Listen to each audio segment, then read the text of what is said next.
जय Hind. I hope कि आप लोग अच्छे होंगे, स्वस्थ होंगे। आज फिर से क्वेश्चन लेकर के आए हैं। जो एक बच्चा का कमेंट था, क्वेश्चन को सर बता दीजिए। तो हम बार बार आपको कह रहे हैं कि भाई हम चैप्टर वाइज आपको पढ़ा रहे हैं एनसीईआरटी बुक का। तो जो चैप्टर पढ़ाएंगे उस चैप्टर का क्वेश्चन पूछिए तो बहुत अच्छा रहेगा और अच्छी तरीके से आपको समझ में आएगा। क्वेश्चन को तो हम बतावे करेंगे, जो भी आप कमेंट कीजिएगा वो क्वेश्चन को हम बताने का प्रयास करेंगे।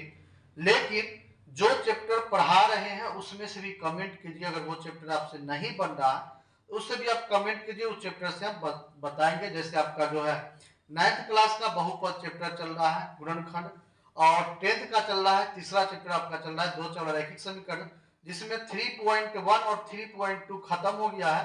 अब 3.3 चलेगा। 3.2, हाँ 3.3 का क्वेश्चन जो है, कुछ क्वेश्चन हमने बता दिया 3.3 का, और कुछ बचा हुआ है उसको बताना है। तो ये क्वेश्चन जो हम बताएंगे इससे पहले एक बात है कि आप लोग एग्जाम देते हैं, ठीक है, नंबर भी आता है। बहुत बच्चा का कमेंट था कि सर हम इतना बताए और इतना ही नंबर आया हमको। तो अब जो बिना पढ़ा लिखा बच्चा जो होता है, जो कभी नहीं पढ़ता है, वही सबके लिए ठीक है। बिना पढ़े लिखे गया और फर्स्ट डिवीजन लेकर के चलाया, बहुत अच्छा हो सबके लिए। लेकिन आपके लिए भी एक डेट निकाला है, बिहार बोर्ड की तरफ से डेट निकला है। 1 अप्रैल से 7 अप्रैल तक का स्कूटनी का डेट निकला है, जिसमें अगर आपका नंबर कम है तो वो आप जो है जा करके वहां पर ऑनलाइन कर सकते हैं। अगर आपको 6 सब्जेक्ट है, 5 सब्जेक्ट है, पांचों में कर रहे हैं, तो आपको 600 के आसपास जो है लगेगा। उससे ज्यादा लगेगा लेकिन उससे कम नहीं लगेगा। तो इस तरह से आप देख रहे हैं कि किस प्रकार से धांधली चल रहा है बिहार बोर्ड में, बिहार बोर्ड के एग्जाम में। तो आप लोग जो है, आप लोग से रिक्वेस्ट यही है कि अगर आप अच्छे से बना करके आए हैं, अच्छे से लिख करके आए हैं, तो आप इतना है आपको हक, अपना कॉपी निकलवा सकते हैं जाकर के। अगर कोई बच्चा ये सोचता है कि मेरा मार्क्स जो है और बढ़ना चाहिए, तो आप बिहार बोर्ड ऑफिस जाकर के अपना कॉपी निकालने का आपको हक है। आप अपना कॉपी को देख सकते हैं। इसके निकालने के लिए आपको कहां जाना पड़ेगा? पटना बिहार बोर्ड जो है वहां आपको जाना पड़ेगा और जाकर के कॉपी वहां चेक कर सकते हैं, देख सकते हैं। ऐसे भी बहुत सारा शिक्षक, बहुत सारा स्टूडेंट का भी आंदोलन भी चल रहा है कि कॉपी का फिर से जांच होना चाहिए, या नहीं तो जो स्टूडेंट आपके पास जा रहा है उसको कॉपी दिखाना चाहिए। और ये भी आरोप लगाया जा रहा है कि आपका जो कॉपी चेक हुआ है, तो बच्चों का कहना है कि कॉपी चेक नहीं किया गया है, मनमाना नंबर दिया गया। ये भी आरोप लगाया जा रहा है बिहार बोर्ड पर। तो आज से डेट आपका जो निकला है उस डेट पर जाकर के आप लोग क्या कीजिए, स्कूटनी कीजिए। यानी एक सब्जेक्ट का आपको लगभग 120 रुपया के आसपास लग रहा है। अगर 5 सब्जेक्ट का कीजिएगा, वही सब से जोड़ लीजिए, 5 सब्जेक्ट का कितना होगा, 700 के आसपास में लग जाएगा। तो आप जाकर के 600 के आसपास लगेगा, तो आप जाकर के स्कूटनी कर सकते हैं। आइए फिलहाल क्वेश्चन को देखते हैं, क्वेश्चन में क्या कहा जा रहा है।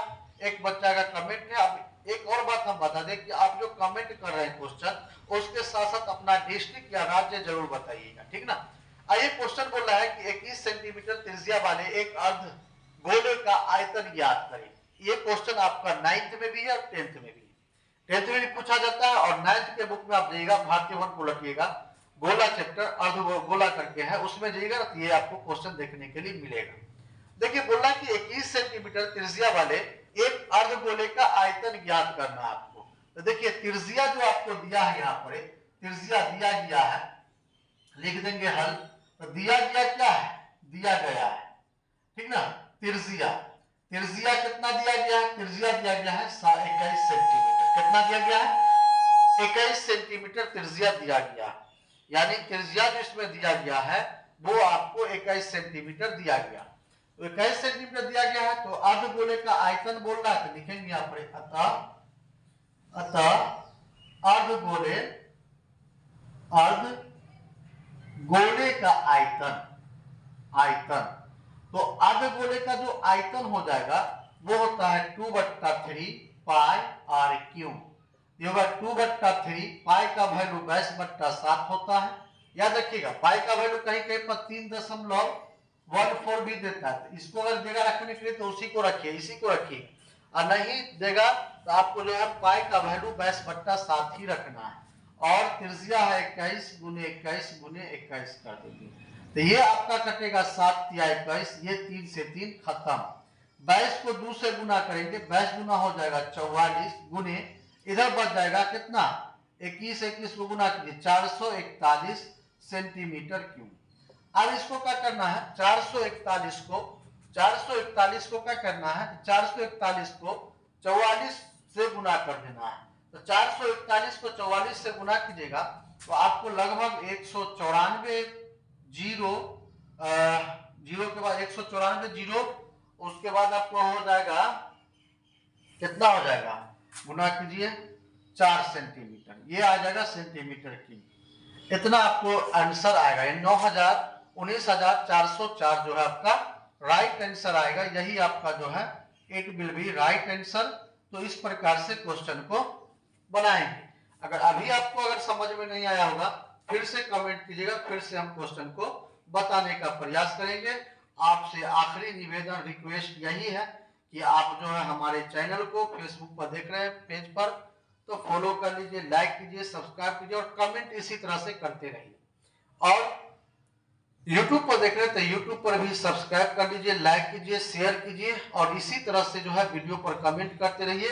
जो आपसे क्वेश्चन नहीं बने वो क्वेश्चन के बारे में पूछिए कि सर क्वेश्चन नहीं बन रहा है, और जो आपको वीडियो कैसा लगता है, आपको जो क्वेश्चन हम समझाते हैं वो किस तरह का लगता है, उसके बारे में भी अपना फीडबैक यानी कमेंट जो है करते रहिए। आज के लिए बस इतना ही, धन्यवाद।